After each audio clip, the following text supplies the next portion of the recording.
So our first presenter is Thomas Haig. Am I pronouncing it correctly? Yep. Okay, great. So Thomas Haig is an adjunct professor in the School of Social Work and a researcher with a Canada Research Chair in Health Education at Université du Québec à Montreal, or UQAM.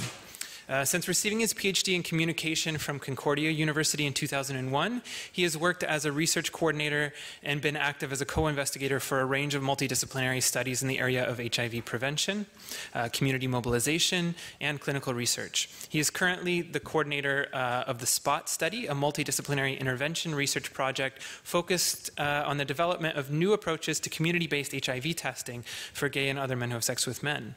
He is also a member of a team of researchers and community partners from across Canada working on the development of a project on how HIV self-testing might be introduced in Canada and what gay men think of HIV self-testing. His publications, teaching, and research activities are grounded in close to 20 years of experience as a community activist and organizer. And this is the first time he's had the chance to participate, so we're glad to have him here at the BC Gay Men's Health Summit. He's very excited to present, so please join me in welcoming Thomas Haig.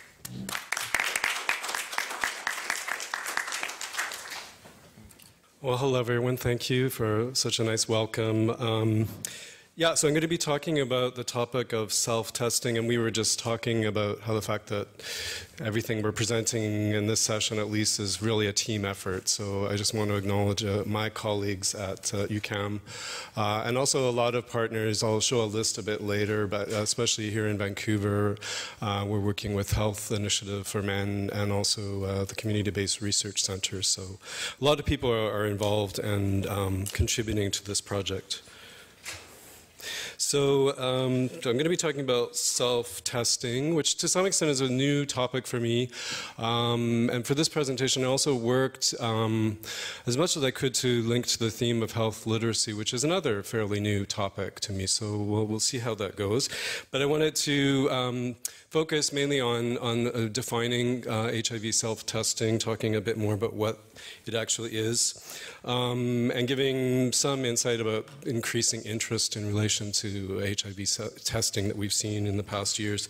And self-testing may sound kind of self-explanatory, but it's useful to sort of look at its exact definition, partly because that helps to kind of unpack issues related to health literacy and other challenges.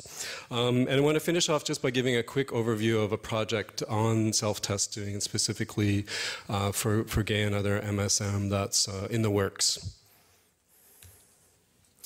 So, as I said, self-testing may sound fairly obvious, and to some extent it is, but definition is helpful partly because there are other testing options, in particular home sampling, that are similar but not exactly the same as self-testing. So HIV self-testing involves using a rapid test kit, so you get your result in under an hour, and a specific kind of rapid test kit that's adapted and fairly easy for a layperson to use.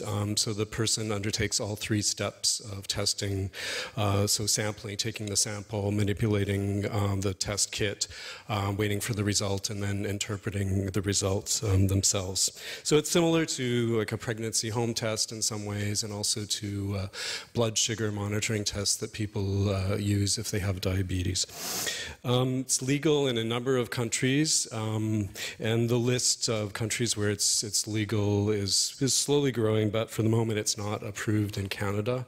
And in fact, there's to some extent in Canada, in terms of prevention messages and public health messages, Canadians tend to be discouraged from using self-testing, at least at this point.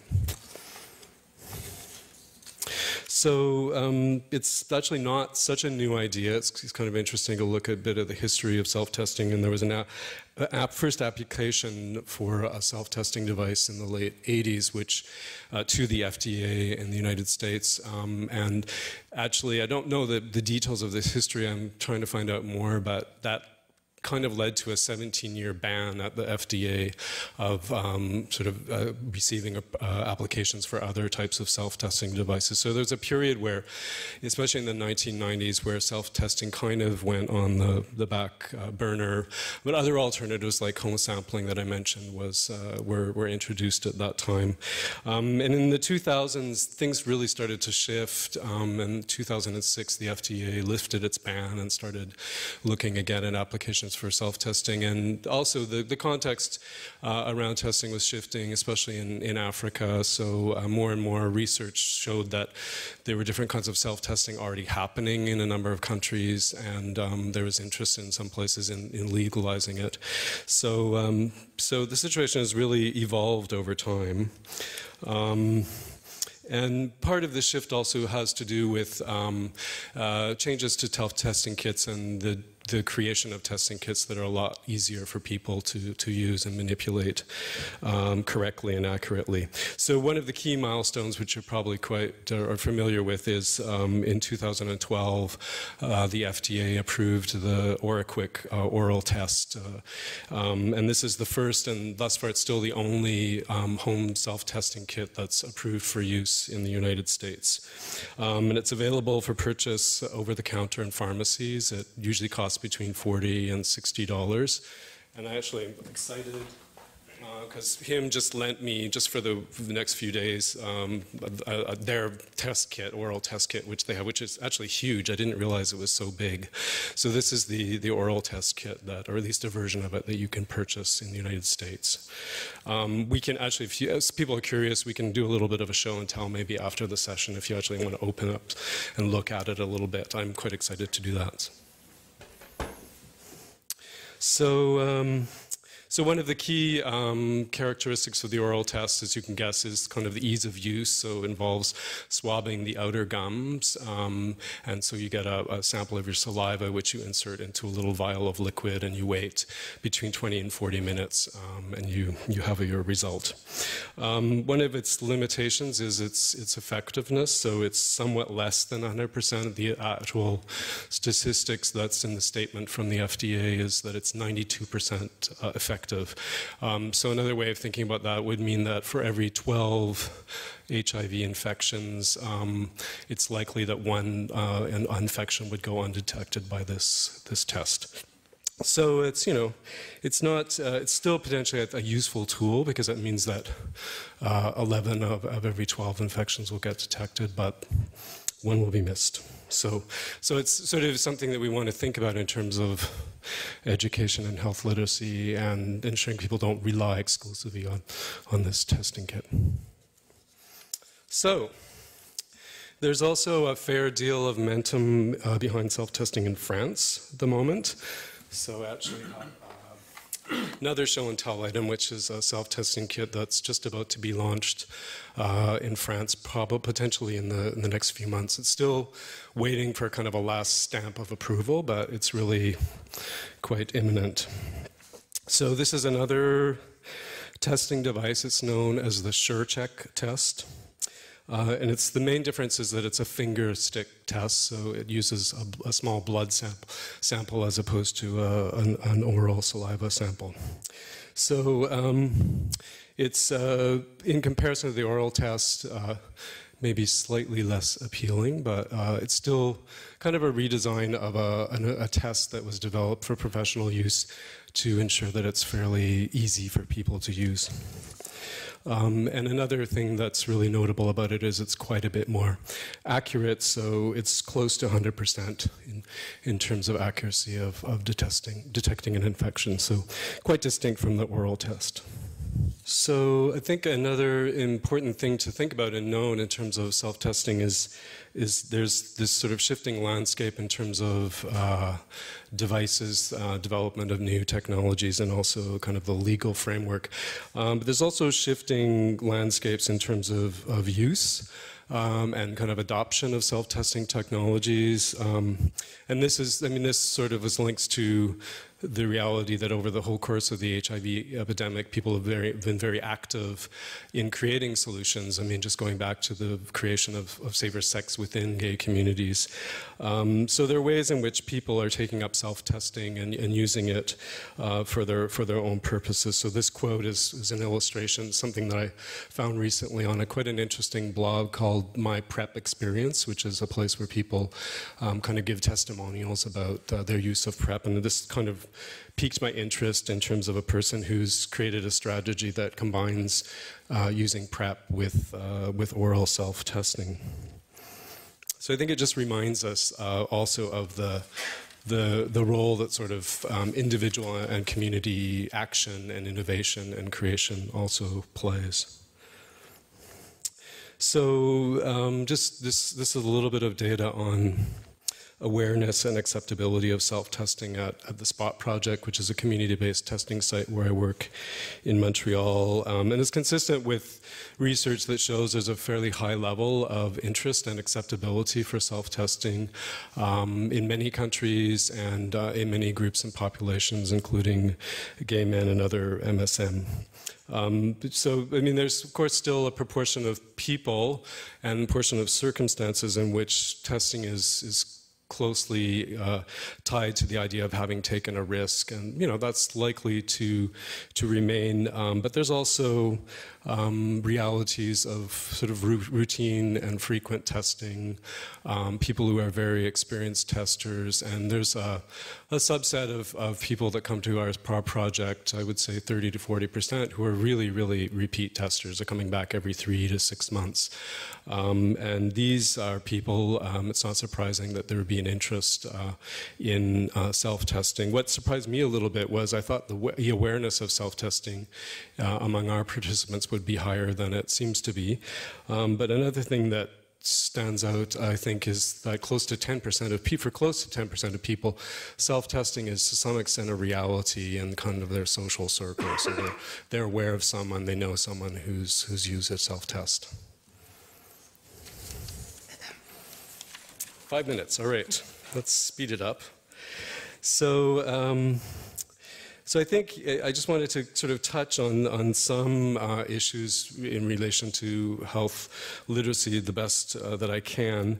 Yeah, what I was just saying was, even though self-testing is not really approved here, it's to some extent a reality already. And for Canadians, the possibility of cross-border shopping. So you could, for a number of Canadians, it's not too hard to go across the border and purchase a self-testing kit in the U.S. And more broadly, there's quite actually a stunning array of self-testing kits that can be purchased over the internet. If you just Google self-testing, STI, HIV, you'll find a lot of, and I just put a couple of screen captures of the kind of marketing that is out there. So there's a lot of marketing. It raises issues in terms of how well people are equipped to know sort of what types of tests they might want to use.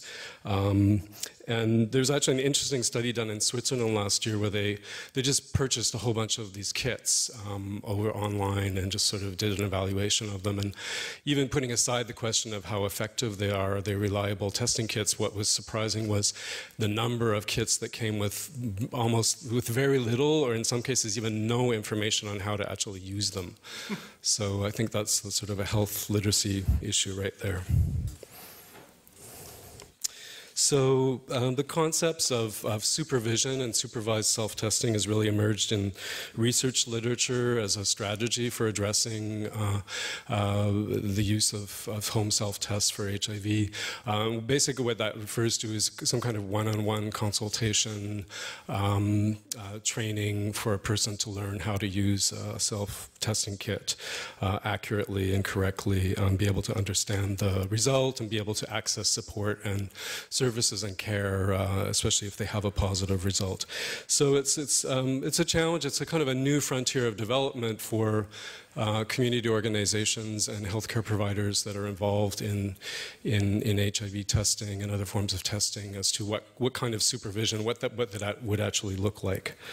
So this leads to the project I mentioned at the beginning which is a project that's in development. We've submitted it a couple of times to CIHR for funding. Thus far haven't been successful, but we're working hard now to revise it and resubmit it in March.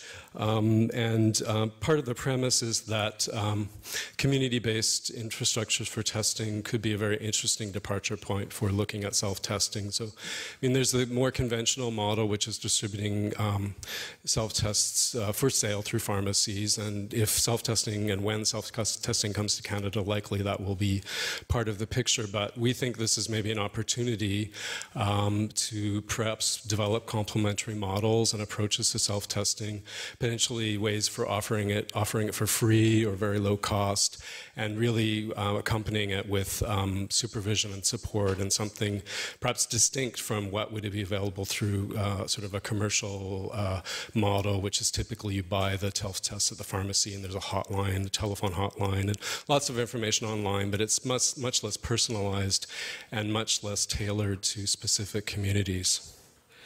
So, so we're interested in specifically what kind of supervision. I mean, I'm not in love with that term, and I think we may gradually set it aside and adopt a term that has maybe less of a potentially negative connotation. But what kind of model would be interesting to develop in for gay and MSM in Canada in relation to self-testing?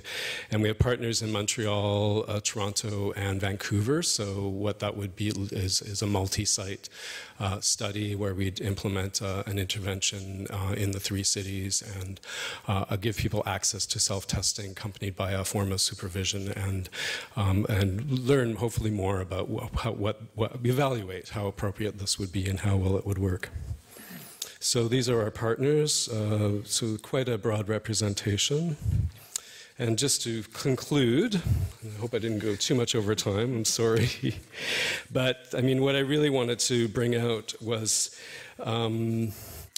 some of the ways in which self-testing can be seen as a kind of one component or an emerging component in terms of combination prevention. So it's being used as a strategy by people in that vein. Some of the challenges raised by self-testing, but also to see self-testing, I think, is a really interesting opportunity. It could be a way to kind of foster energy and mobilization around testing more broadly and perhaps contribute in some ways to improving health literacy in relation to testing. So you can contribute. We're actually holding 2 focus groups in the next few days. And I really, really encourage anyone who's interested, and if you have the time, to sign up for these. One is for community members and the other is for service providers. And just come and see me after the session if you're interested in signing up. We'd just love to have you participate. We're looking for 8 to 10 people for each of those. So thank you very much.